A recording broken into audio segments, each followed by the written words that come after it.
Hello everyone, myself Anurag Pathak. I welcome you all in the session of Indian economy, Chhattisgarh economy for CGPSC. So we are looking at the different terminologies used in economic survey. So in a continuation, we're going to see the new terminologies today. So we're going to see per capita income. Now, these are the value given there in the economic survey of 2021-22, where you can see Chhattisgarh has recorded 1,18,401 per capita income. It was 1,05,778 last year. So there is an increment this time. Now, with the reference to these two data, we try to understand the meaning of the per capita income.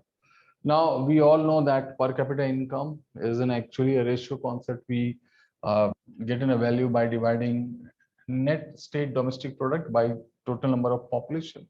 But there is some interesting equations we have, like for per capita income, if we are intent to measure 2021-22, we need a national income or net state domestic product for 2021-22.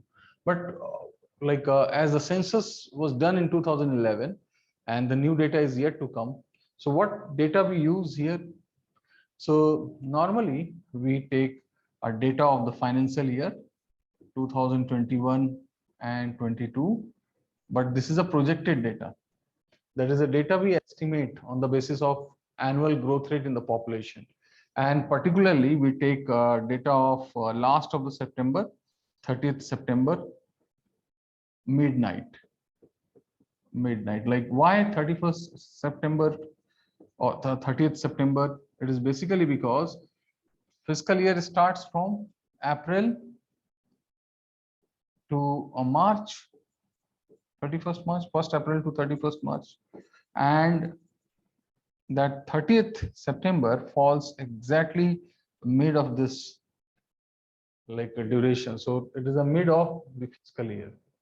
Now you can see and sense that it is an average per capita. Word per capita is a Latin word. In economics, you will find most of the terminologies derived from the Latin because most of the scholars were from European nations, so European regions. So that is why you'll find mostly terminologies are having some Latin connection. So per capita means per person.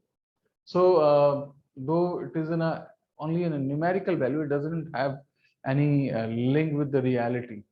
Like the way we have noticed that Chhattisgarh has 1,18,401 annual income, but in the real sense, we won't find the people making this much of the income, because there is some miscalculation we have. When we see population, we not only include youth, we also take all male, female, children, even we take in a newborn baby. So it gives in a not so perfect and a true indicator of the per capita income. But yes, with this value, we can see the standard of living on an average in a different states, or we can see the affordability of the states. And on the basis of that, the companies make their decisions.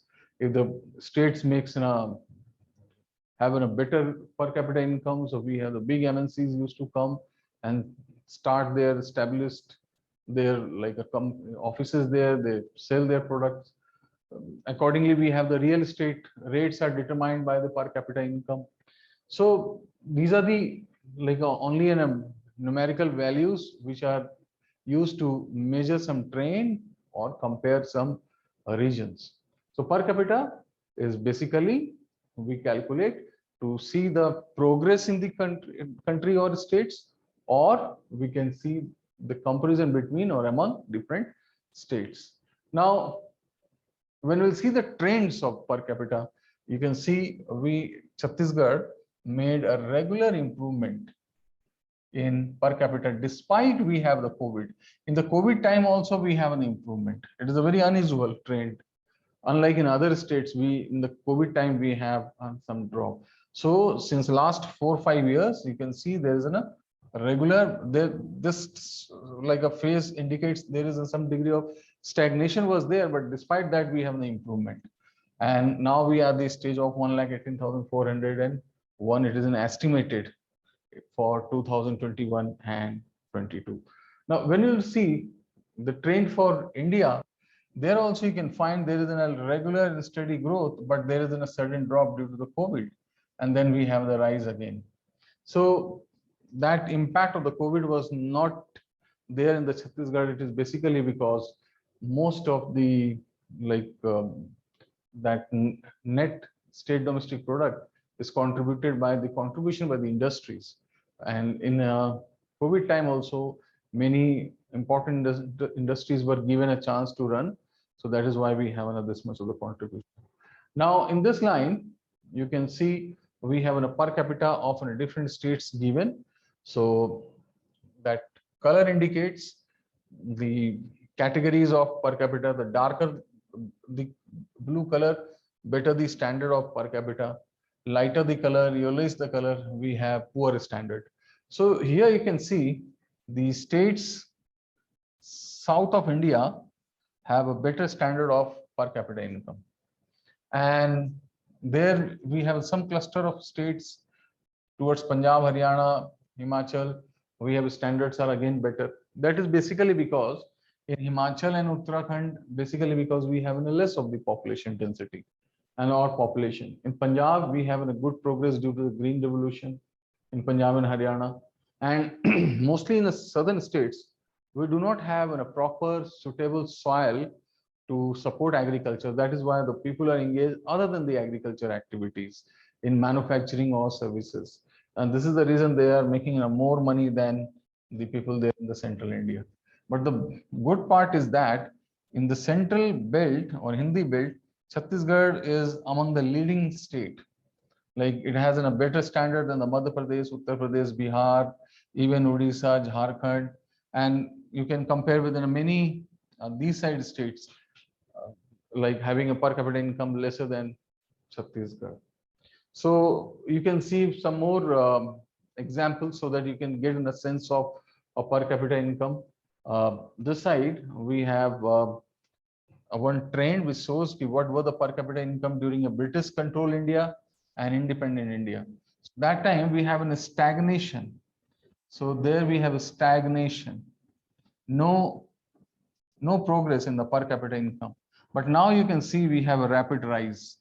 The India is making a progress, but it is not so much it should have been, because here you can see like till 1995 India and China had a per capita income exactly the same, but like after that the gap has been created and China has made so much progress that India is now standing nowhere in front of the China.